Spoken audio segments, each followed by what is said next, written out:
Hello everybody. So this is a quick video in Halo, order to give semuanya. you an overview Ini adalah video singkat untuk memberikan gambaran tentang komunikasi resmi dari Kremlin di Rusia dan Gedung Putih di Amerika Serikat mengenai panggilan telepon yang terjadi antara Vladimir Putin dan Donald Trump. Ini adalah panggilan telepon kedua di mana mereka membahas proposal gencatan senjata dari Amerika Serikat. Apa yang kita miliki di sini sekarang cukup signifikan. Di satu sisi, kita memiliki pihak Rusia yang segera mengeluarkan ristan percakapan telepon tersebut. Kita juga memiliki pihak Amerika yang memberikan ringkasan tentang bagaimana mereka menggambarkan apa yang terjadi dalam tangan important scene. How they portray what happened in this phone call and comparing these two, reading them in detail. Membaca kedua dokumen ini secara detail dan membandingkannya dapat membantu kita memahami di mana proses ini saat ini berada. Satu hal yang pasti, di media arus utama, kita hanya mendapatkan narasi yang diputar dan bukan analisis yang tepat. Bukan. Izinkan saya mengingatkan Anda di mana posisi kita. Kami memiliki kesepakatan ini pada 11 Maret yang dicapai di Jeddah, Arab Saudi, antara Amerika Serikat dan Ukraina. Pada dasarnya, apa yang dilakukan kesepakatan ini adalah memastikan bahwa Ukraina sekarang berada dalam kendali ketat. Dan mereka setuju bahwa Amerika Serikat bernegosiasi atas nama mereka dengan Rusia. Saya membuat segmen tentang bagian pertama dari kesepakatan ini pada 12 Maret.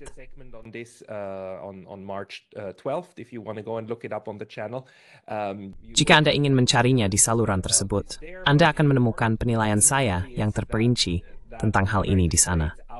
Tetapi yang penting di sini adalah bahwa Amerika Serikat menguraikan apa yang harus dicapai dan bahwa sekarang adalah waktunya untuk memulai proses menuju perdamaian yang langgeng. Ini adalah bagian penting pertama, bukan? Orang-orang Ukraina harus menyetujui hal ini dan benar-benar menandatanganinya. Dan kemudian Amerika Serikat menetapkan bahwa dialah, yaitu AS, yang akan berkomunikasi dengan Rusia, bahwa timbal balik dari Rusia adalah kunci untuk mencapai perdamaian. Jadi orang-orang Ukraina setuju bahwa, oke, semua yang kita putuskan di sini, Anda, Amerika Serikat, akan melakukannya untuk kami atas nama kami. Karena kami sekarang setuju bahwa Anda harus memimpin negosiasi, bukan?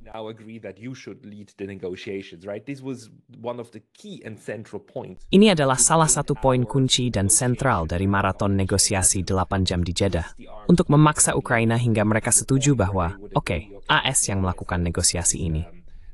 Kemudian ada beberapa detail yang disebutkan, seperti pertukaran tawanan perang akan menjadi salah satu tujuan di antara banyak lainnya. Tentu saja, bagian utamanya adalah bahwa gencatan senjata 30 hari akan dimulai, bukan? Inilah yang dikatakan AS bahwa Ukraina harus setuju. Ini adalah sesuatu yang diinginkan Ukraina. Dan sebenarnya, seperti yang saya bahas sebelumnya, ini adalah sesuatu yang jika terwujud akan sangat membantu Ukraina, bukan? Ini akan menguntungkan Ukraina karena mereka kalah di medan perang. Dan sangat jelas bahwa mereka kalah di medan perang.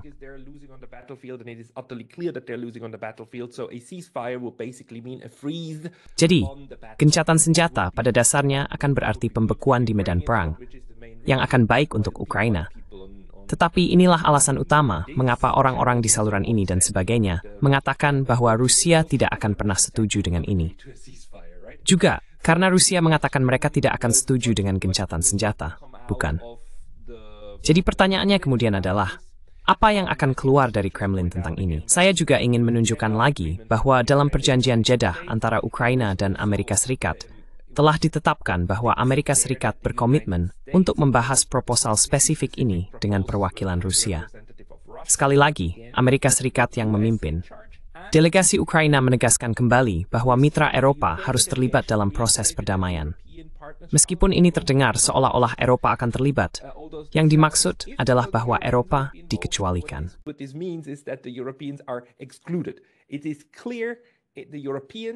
Jelas bahwa Eropa dan Ukraina tidak akan berada di meja perundingan. Titik. Itulah yang ditetapkan oleh AS di sini. Sekarang datanglah negosiasi di belakang layar yang terjadi antara Ukraina dan negosiator AS, seperti Vitkov di Moskow, untuk memimpin kepanggilan telepon besar antara Amerika Serikat dan Rusia. Dan di sini kita mengalami apa yang terus kita. Karena apa yang dipahami Rusia tentang panggilan ini adalah apa yang akan menentukan apakah hal-hal dapat benar-benar bergerak maju atau tidak. Dan untungnya, saya dapat melaporkan kepada Anda bahwa ini tampak sangat menjanjikan. Meskipun, seperti yang sudah ditetapkan oleh Alexander Mercurius di salurannya, Rusia tidak memberikan apapun secara militer. Meskipun mereka membuat isyarat niat baik untuk menjaga proses tetap berjalan.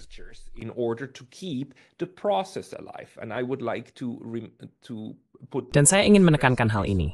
Vladimir Putin dan Donald Trump tidak memahami situasi saat ini sebagai semacam kesepakatan besar satu kali yang perlu dilakukan dengan jabat tangan, dan kemudian semuanya akan diimplementasikan.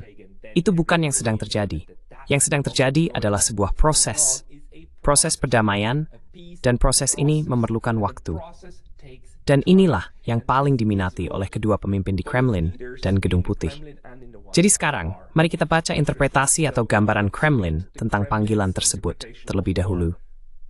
Para pemimpin melanjutkan pertukaran pandangan yang rinci dan jujur tentang situasi seputar Ukraina.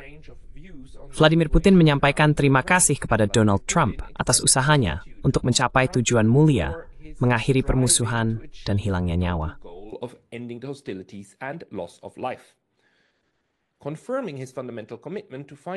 Mengonfirmasi komitmen dasarnya untuk menemukan resolusi damai terhadap konflik tersebut.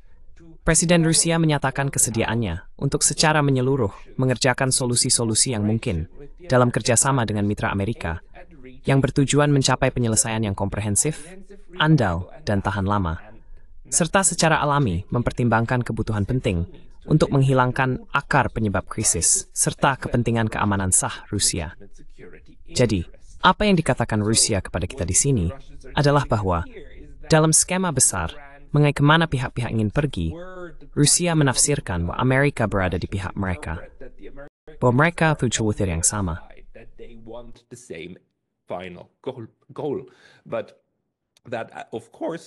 Namun, tentu saja, sekarang ada rincian yang harus diselesaikan.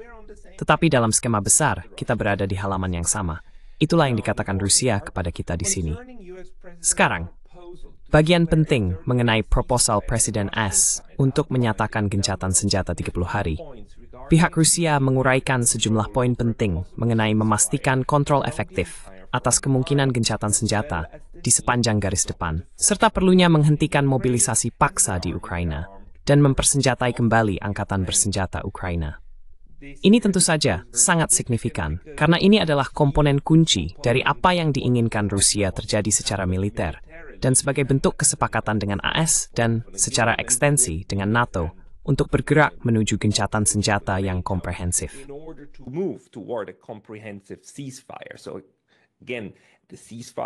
Jadi sekali lagi, gencatan senjata bukanlah sesuatu yang bisa Anda tetapkan dalam semalam.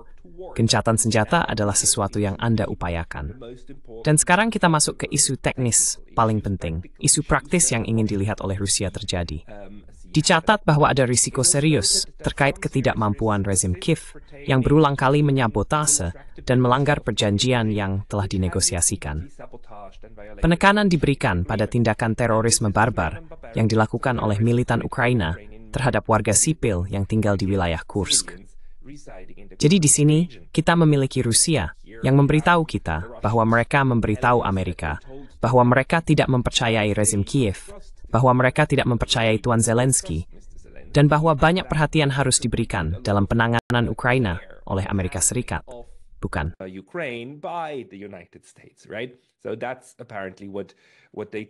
Jadi itulah yang tampaknya mereka coba sampaikan kepada orang Amerika, yang sekarang mereka pandang sebagai mitra dalam proses perdamaian.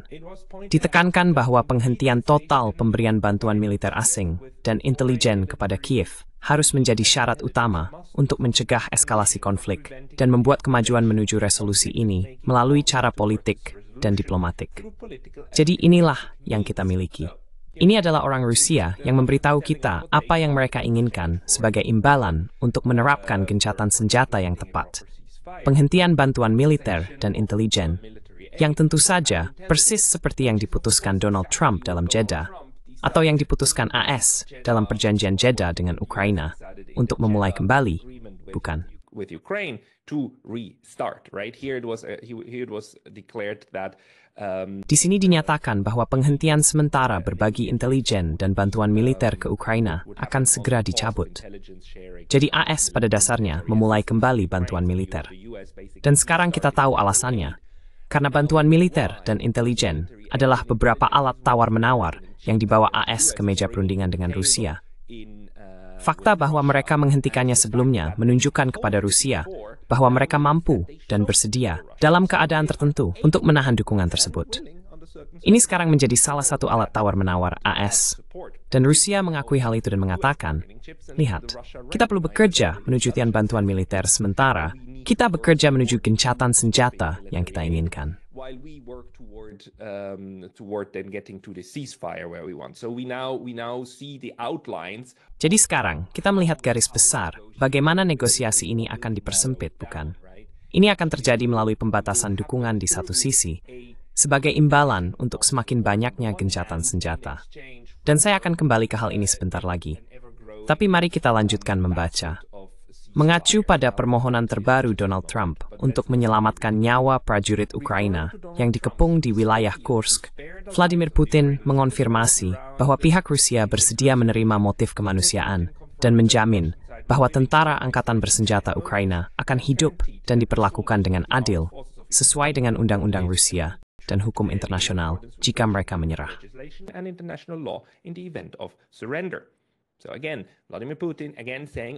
Jadi, sekali lagi, Vladimir Putin mengatakan, "Oke, kami memberikan sesuatu kepada Anda. Kami akan mencoba menyelamatkan nyawa tentara Ukraina di Kursk, yang saya pahami jumlahnya tidak banyak lagi di sana.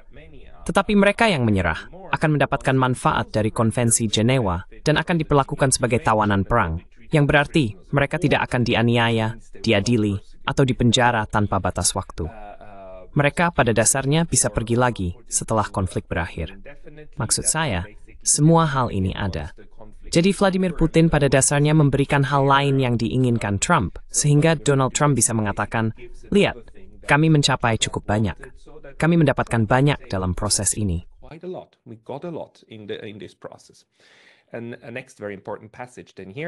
Dan ada bagian penting berikutnya di sini. Selama percakapan, Donald Trump mengajukan proposal agar kedua pihak saling menahan diri dari serangan terhadap infrastruktur energi selama 30 hari. Vladimir Putin merespons positif terhadap proposal tersebut dan segera memberikan perintah yang relevan kepada pasukan Rusia.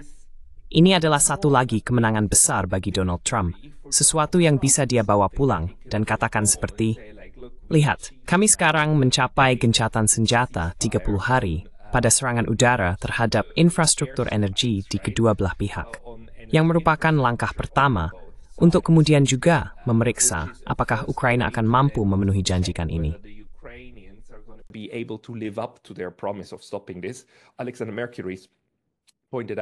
Alexander Mercury menunjukkan bahwa Rusia hanya menembaki infrastruktur energi Ukraina secara sporadis, sekitar sebulan sekali, dan serangan terakhir baru saja terjadi beberapa hari yang lalu. Jadi Vladimir Putin sebenarnya tidak benar-benar memberikan sesuatu di sini. Dan saya tidak yakin apakah saya setuju dengannya di sana. Maksud saya, ini adalah tanda niat baik pertama dari Rusia bahwa mereka sebenarnya bersedia membatasi pendekatan militer mereka. Sesuatu yang sebelumnya mereka katakan tidak akan dilakukan. Mereka mengatakan, pertempuran militer akan terus berlanjut, sementara kami merundingkan gencatan senjata. Sekarang di sini, Vladimir Putin bersedia mengatakan, baiklah, kami akan menghentikan satu aspek dari kampanye militer. Paling dapat dimengerti, ini juga salah satu cara tidak langsung untuk berperang, bukan?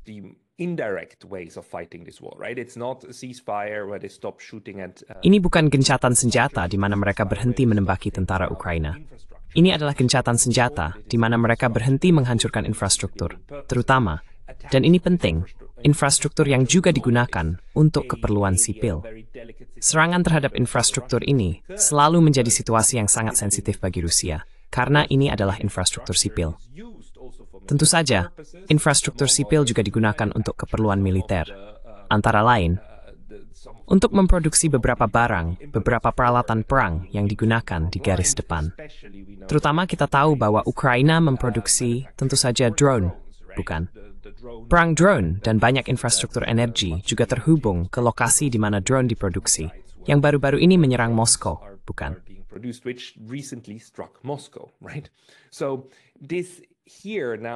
Jadi ini adalah kesepakatan pertama untuk mencoba mulai membatasi tindakan militer yang diambil, yang sekali lagi merupakan langkah yang sangat positif. Mari kita lanjutkan. Sama menguntungkannya adalah tanggapan Presiden Rusia terhadap saran Donald Trump untuk menerapkan proposal terkenal mengenai keselamatan navigasi di Laut Hitam.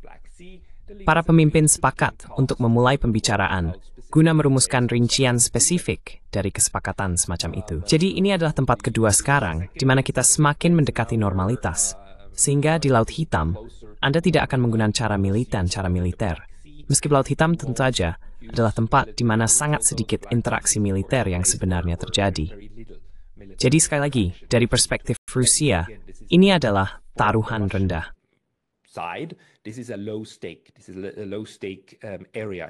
Ini adalah area dengan risiko rendah untuk menerapkan pengekangan militer. Dan fakta bahwa Rusia menyatakan bahwa Donald Trump yang mengemukakan ide ini, bahwa ini adalah ide Amerika, tentu saja berarti mereka ingin memberi sinyal bahwa mereka mengalah kepada Amerika, dan bahwa Donald Trump sekali lagi dapat mengatakan, lihat semua kemenangan kecil atau kotak centang kecil yang kami miliki, yang kami bawa kepada Ukraina, kan, perdamaian, kembalinya kedamaian yang kami berikan. Jadi ini adalah pendekatan yang sangat hati-hati dalam kata-kata, kan, untuk memastikan bahwa Rusia dipersepsikan sebagai mengalah pada tuntutan AS, meskipun tuntutan di sini tidak terlalu sulit untuk disetujui oleh Rusia.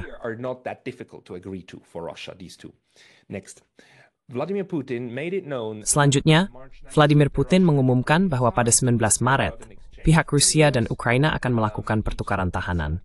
Masing-masing menukar beberapa orang, dan kemudian 23 orang Ukraina yang terluka parah juga akan disertakan. Jadi ini, sekali lagi, mengacu pada kesepakatan antara AS dan Ukraina. Pertukaran tahanan. Jadi Rusia berusaha memenuhi tuntutan AS dan mencoba lagi menunjukkan niat baik. Menunjukkan bahwa mereka serius. Jadi mari kita tukar tahanan perang yang kita berdua minati. Dan mari kita bekerja dari dasar kepentingan bersama ini. Para pemimpin menegaskan niat mereka untuk melanjutkan upaya yang bertujuan mencapai penyelesaian di Ukraina secara bilateral dengan memperhatikan secara khusus usulan yang disebutkan sebelumnya oleh Presiden AS. To the aforementioned proposals by the US President. For this purpose, a Russian and American expert task force... Untuk tujuan ini, gugus tugas ahli Rusia dan Amerika sekarang sedang dibentuk. Ada masalah tata bahasa di sini. Seharusnya gugus tugas, karena itu jamak, bukan hanya satu gugus tugas. Jadi itu adalah gugus tugas ahli Rusia dan Amerika. Ini adalah masalah terjemahan. Namun akan ada beberapa gugus tugas, beberapa kelompok orang, diplomat, Rusia dan Amerika yang akan merundingkan berbagai bagian dari gencatan senjata ini yang sekarang sedang dikerjakan. Anda caci sangat cerdas untuk wujudnya. And this is a very smart way of going about things. I'm quite convinced that... Saya cukup yakin bahwa orang-orang di Kementerian Luar Negeri Rusia yang bekerja pada hal ini, dan sebenarnya di Departemen Luar Negeri, keduanya memiliki pengetahuan dan pemahaman yang sangat mendalam tentang bagaimana terobosan terbesar dalam Perang Dingin dicapai, yaitu proses Konferensi Keamanan dan Kerjasama di Eropa, CSCE, yang kemudian mengarah pada Organisasi untuk Keamanan dan Kerjasama di Eropa, OSCE. Terobosan dalam negosiasi ini, yang berlangsung selama beberapa tahun di Helsinki dan di Jenewa, adalah bahwa semua pihak setuju untuk berpartisipasi. Itu adalah seluruh Eropa, termasuk Rusia dan hingga Mongolia, maksud saya, Uni Soviet tentu saja, dan negara-negara Eropa Timur, dan negara-negara Eropa Barat. Mereka semua berpartisipasi dalam hal ini.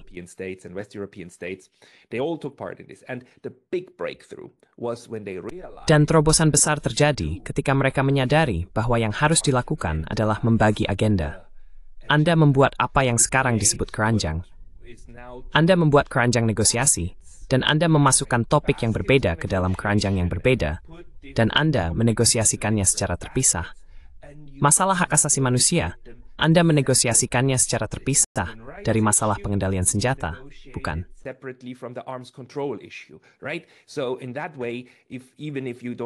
Dengan cara itu, meskipun Anda tidak memiliki kesepakatan tentang isu hak asasi manusia, Anda tetap mendapatkan isu pengendalian senjata, dan Anda bisa sepakat untuk tidak sepakat pada satu keranjang, tetapi kemudian Anda melanjutkan dengan keranjang lainnya. Dan bagi saya, membaca bahwa mereka berbicara tentang gugus tugas ahli di sini, ini menunjukkan bahwa ini mungkin akan menjadi strategi diplomatik untuk memisahkan berbagai aspek dari proses yang harus diselesaikan, dan kemudian melanjutkan dengan kecepatan yang berbeda. Namun, untuk mendorong maju, Anda tidak bisa menciptakan isu-isu yang berbeda tersebut, dan menjaganya tetap terpisah satu sama lain. Jadi saya pikir inilah yang akan terjadi mulai sekarang. Keranjang negosiasi antara Rusia dan Amerika tentang berbagai isu yang berkaitan dengan perang di Ukraina.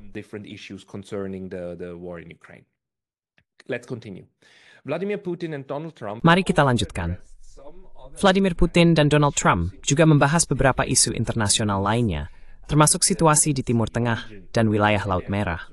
Upaya bersama akan dilakukan untuk menstabilkan situasi di titik-titik krisis dan membangun kerjasama dalam non-proliferasi nuklir dan keamanan global. Ini, pada gilirannya, akan berkontribusi pada peningkatan suasana hubungan antara Rusia dan Amerika Serikat. Salah satu contoh positif adalah pemungutan suara baru-baru ini di PBB mengenai resolusi konflik Ukraina, di mana kedua negara menyelaraskan sikap mereka. Di sini pihak Rusia memberitahu kita bahwa, baiklah, Timur Tengah sebenarnya adalah bagian dari diskusi ini, dan dari proses ini, karena prosesnya lebih besar dari Ukraina.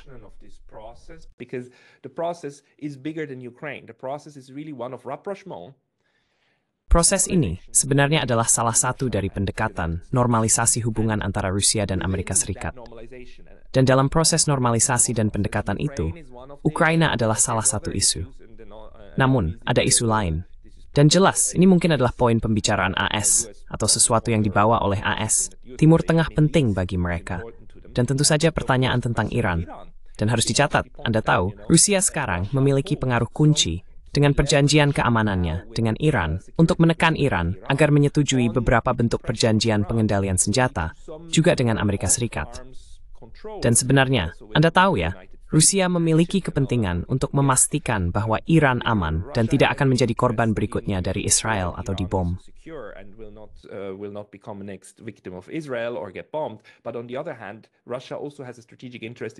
Namun di sisi lain, Rusia juga memiliki kepentingan strategis untuk memastikan bahwa Iran tidak mendapatkan bom nuklir.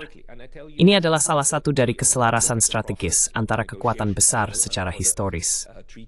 Dan saya katakan dengan kepastian mutlak juga, jika Anda melihat proses negosiasi untuk perjanjian tentang non-proliferasi senjata nuklir, NPT, yang dinegosiasikan pada masa antara tahun 58 dan 68, bukan, itu memakan waktu 10 tahun.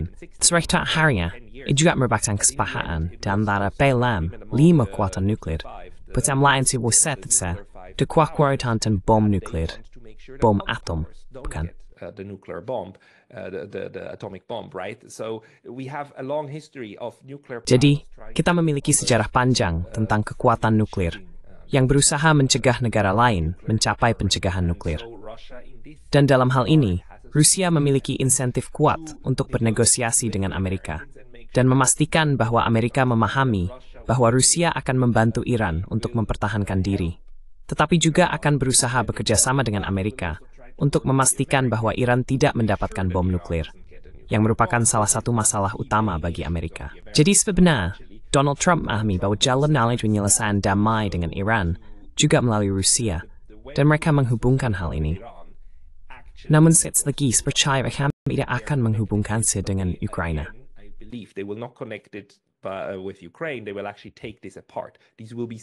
Mereka akan benar-benar memisahkan ini. Ini akan menjadi keranjang terpisah karena tidak masuk akal untuk membuat semuanya menjadi bagian dari kesepakatan yang sama. Namun, ini sekarang akan dinegosiasikan. Jadi ini adalah cetak biru untuk negosiasi di masa depan. Para pemimpin menyatakan minat bersama dalam menormalkan hubungan bilateral, mengingat tanggung jawab khusus untuk memastikan keamanan dan stabilitas global yang diemban oleh Rusia dan Amerika Serikat.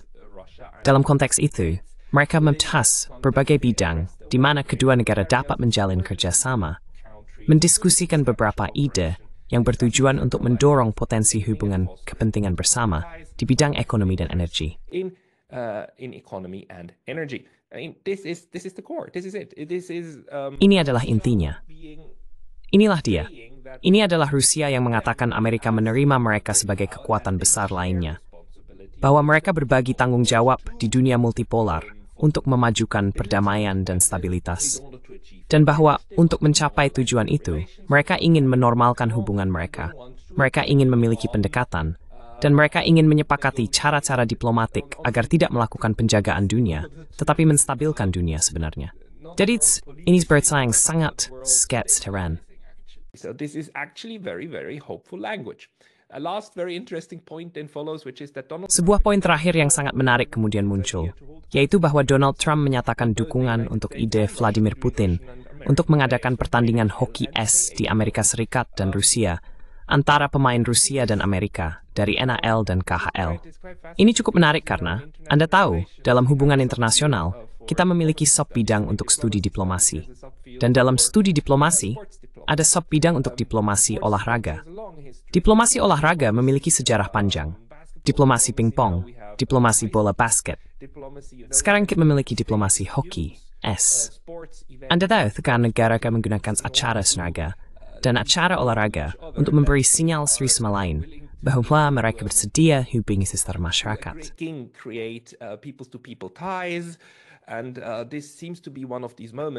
Dan ini tampaknya menjadi salah satu momen tersebut. Fakta bahwa Rusia mengatakan ini adalah ide Vladimir Putin dan bukan ide Donald Trump, berarti mereka ingin menekankan bahwa ini tidak kontroversial bagi orang Amerika, bahwa, ya tentu, kita bisa melakukan ini. Kenapa tidak? Yang mana bagus? Sekali lagi, hubungan antar masyarakat dan menggunakan olahraga sebagai sarana untuk menormalisasi hubungan adalah ide yang baik, karena Anda benar-benar perlu memulai kembali. Pada titik ini, interaksi sosial antara masyarakat ini bukan. Jadi secara keseluruhan, saya merasa ini cukup membantu. Mari kita lihat juga orang Amerika. Pernyataan dari Gedung Putih yang dibuat oleh Amerika lebih singkat, lebih ringkas, tetapi juga memberi kita beberapa petunjuk. Mari kita baca bersama. Let's read it together. Today, President Trump and President Putin spoke about the need for peace and the ceasefire in the Ukraine war. Both leaders agreed this conflict needs to end with lasting peace. They also stressed the need for improved bilateral relations between the United States and Russia. The blood and treasure that both Ukraine and Russia have been spending in this war would be better spent on the needs of their people. So, agreement that they want to end it. Kesepakatan bahwa mereka berdua ingin mengakhirinya. Mereka masih ingin mengakhirinya. Dan ini penting tentu saja, karena media selama seminggu terakhir membuat kita percaya bahwa jika Vladimir Putin tidak segera menyetujui gencatan senjata tanpa syarat, maka proses perdamaian akan berakhir. Kemudian dia akan menunjukkan siapa yang menjadi masalah. Dan tidak. Sekarang, dalam laporan dari Putin dan Trump, kedua laporan tersebut mengatakan bahwa mereka setuju bahwa ini adalah sebuah proses, dan kita akan melanjutkan proses ini, dan kita ingin mencapai akhir yang sudah terlihat, tetapi masih membutuhkan kerja diplomatik yang menyeluruh. Dan inilah sebenarnya cara orang dewasa melakukan diplomasi. Anda tahu, ini bukan dunia fantasi, di mana semuanya diselesaikan dalam satu pertemuan tunggal. Lagi pula, konferensi keamanan dan kerjasama di Eropa memakan waktu 2 tahun. The Conference for Security and Cooperation in Europe took 2 years. The Non-Proliferation Treaty took 10 years to... Perjanjian non-proliferasi memerlukan waktu 10 tahun untuk dinegosiasikan. Anda tahu, perjanjian internasional besar ini sulit. Mereka memerlukan waktu. Dan menurunkan eskalasi perang dan menegosiasikan perang hingga berakhir adalah sesuatu yang memerlukan waktu. Dan sebenarnya, baik AS maupun Rusia sekarang setuju bahwa ini adalah jalurnya. Ini adalah prosesnya, dan kami akan bekerja menuju proses itu. Jadi meskipun Vladimir Putin tidak menerima gencatan senjata tanpa syarat dan segera, prosesnya sekarang berlanjut. Konflik ini seharusnya tidak pernah dimulai, dan seharusnya sudah berakhir sejak lama, dengan upaya perdamaian yang tulus dan beritikat baik. Para pemimpin sepakat bahwa gerakan menuju perdamaian akan dimulai dengan gencatan senjata energi dan infrastruktur, serta negosiasi teknis tentang pelaksanaan gencatan senjata maritim di Laut Hitam.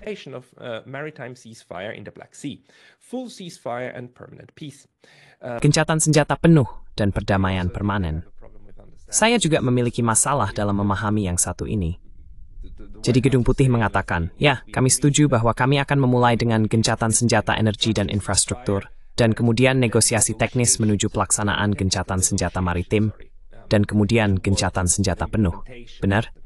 Jadi sekali lagi, prosesnya sekarang sudah ditentukan. Kita mulai dengan menghentikan penembakan terhadap infrastruktur satu sama lain terlebih dahulu.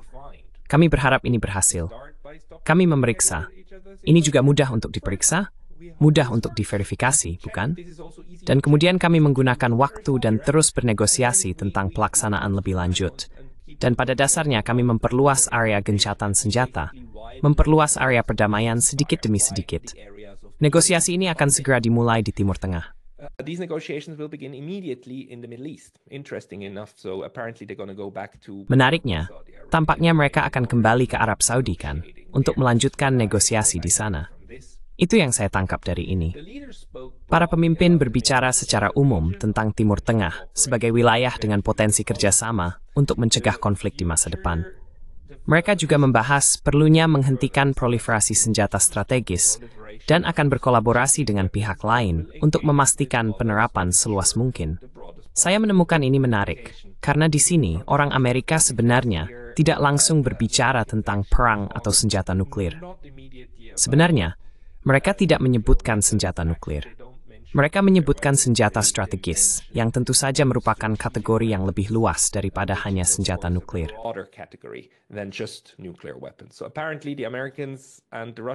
Jadi tampaknya, orang Amerika dan Rusia tidak sepenuhnya sepakat tentang jenis proliferasi yang mereka cegah di Asia Barat. Tampaknya, orang Amerika juga memiliki tujuan untuk mencegah aliran senjata lain ke Iran, dan bukan hanya senjata nuklir. Namun jelas, mereka memilih untuk menggunakan bahasa yang berbeda. Sekali lagi, ini akan menjadi bagian dari negosiasi. Ini tausiah bahwa orang Amerika menginginkan lebih dari Rusia daripada sekadar bantuan mereka dalam mencegah Iran mendapatkan senjata nuklir. Kedua pemimpin berbagi pandangan bahwa Iran tidak boleh dalam posisi untuk menghancurkan Israel. Ini juga sudah jelas.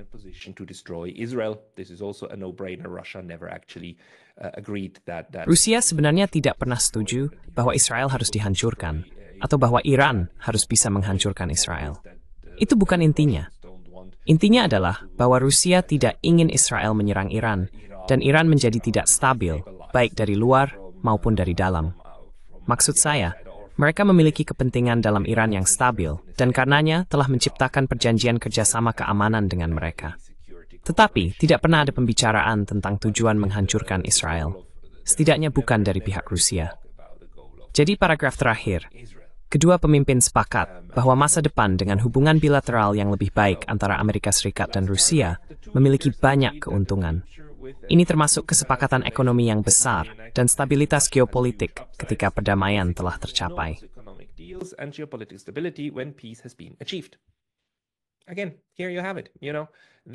Sekali lagi, inilah yang terjadi. Tujuan utama Amerika saat ini, yang mereka sampaikan kepada kita, adalah menciptakan lingkungan yang stabil secara keseluruhan dan menormalisasi hubungan antara mereka. Kemudian menggunakan hubungan ini untuk mengelola dua teater konflik ini, satu di Eropa dan yang lainnya di Timur Tengah. Sekarang, ada argumen yang sangat penting dari Brian Berletitz yang sudah saya bicarakan sebelumnya. Anda akan menemukan video itu juga di saluran saya, di mana saya membahas argumennya bahwa sebenarnya Amerika Serikat saat ini hanya mengubah taktiknya ketika berhadapan dengan Rusia karena menemui jalan buntu. Secara keseluruhan, tujuan hegemoni dan dominasi dunia belum berubah.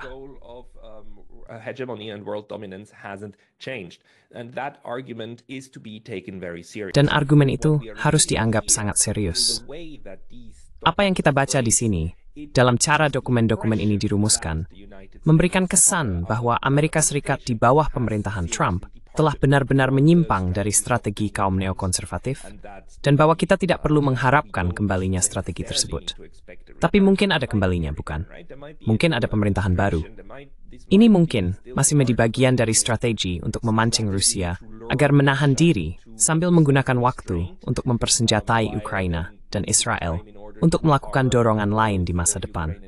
Kita melihat sekarang di Timur Tengah bagaimana Donald Trump memutuskan untuk membom Yaman, dan bagaimana Israel kini memulai kembali kampanye genosidanya, pembantaian terhadap orang-orang Palestina di Yaman. Against the Palestinians in Gaza, and Dan sangat banyak akan bergantung pada beberapa hari ke depan apakah Donald Trump akan menarik kembali ini. Apakah ini adalah kesalahan atau semacam ide aneh untuk membawa lebih banyak kartu tawar-menawar ke meja untuk memaksa Rusia juga mempertimbangkan Timur Tengah. Mungkin Rusia ingin mengecualikan Timur Tengah dari diskusi karena mereka memiliki kepentingan untuk menyelesaikan Eropa terlebih dahulu. Mungkin ini adalah cara bagi Donald Trump untuk secara paksa dan keras memasukkan Timur Tengah ke dalam proses perdamaian ini dengan Rusia. Saya tidak tahu. Dan hasil dari proses ini sama sekali tidak jelas. The outcome of this process is anything but clear. It is not clear that this will be successful. A lot will also... Tidak jelas apakah ini akan berhasil. Banyak juga yang akan bergantung pada proses perdamaian dan peran pengganggu. Pemerintah Ukraina, bahkan nasionalis sayap kanan ultra Ukraina, mungkin menjadi pengganggu jika mereka menggulingkan apapun yang kemudian disetujui pemerintah. Pemerintah Kiev setuju dengan Amerika. Orang Eropa mungkin bertindak sebagai pengganggu, bukan? Jika mereka mencoba membawa semacam bentuk penjaga perdamaian yang aneh bertentangan dengan keinginan Rusia dan Amerika, saya terkejut jika mereka bisa melakukannya. Tetapi tetap saja, kejutan buruk bisa terjadi dalam proses ini.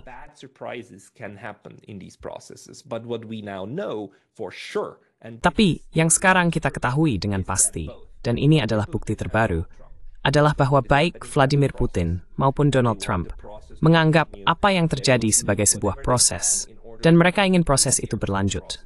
Mereka akan melakukan apapun yang mereka bisa untuk mempermudah proses tersebut berlanjut, termasuk pembagian atau pengkotakan diskusi, menciptakan kelompok kerja yang berbeda, dan mempertimbangkan tujuan strategis pihak lain sambil berusaha sekuat mungkin untuk kepentingan mereka sendiri.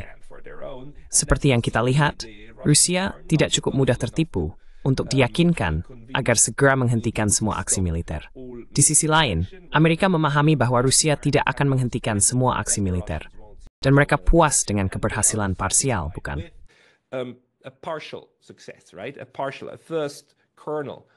Sebuah gencatan senjata parsial, sebuah inti pertama dari gencatan senjata, dan inti itu sekarang dapat diperluas sedikit demi sedikit.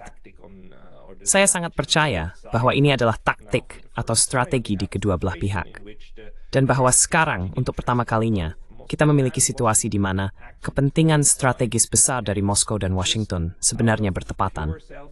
Dan hanya karena kepentingan diri sendiri, saya percaya bahwa sekarang memiliki kesempatan untuk pertama kalinya dalam lebih dari 3 tahun, untuk pertalinya dalam 4 tahun, dalam 5 tahun, kesempatan untuk mencapai kesepakatan antara kekuatan besar yang mungkin mengarah pada deeskalasi. Mari berharap orang Eropa tidak merusaknya. Tapi untuk saat ini, tampaknya menjanjikan. Terima kasih. For now, looks hopeful. Thank you.